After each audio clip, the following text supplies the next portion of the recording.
আসসালামু আলাইকুম। আজকে আমরা আলোচনা করব ই ট্রেড লাইসেন্স করার নিয়ম নিয়ে।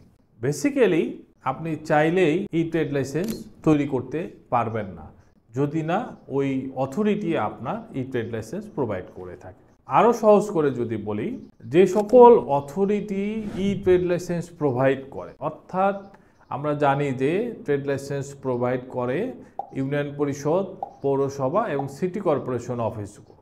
এখন যে সকল সিটি কর্পোরেশন এই ট্রেড লাইসেন্স প্রদান করে থাকে, আপনি যদি সেই সিটি কর্পোরেশনের আওতার মধ্যে থাকেন, তাহলে অটোমেটিক্যালি আপনার যে আগের ম্যানুয়াল ট্রেড লাইসেন্সটি ছিল সেটা ই ট্রেড লাইসেন্সে রূপান্তরিত হয়ে যাবে।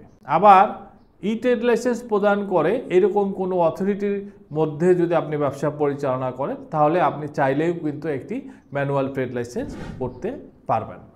এটি সম্পূর্ণটাই নির্ভর করছে অথরিটির উপরে।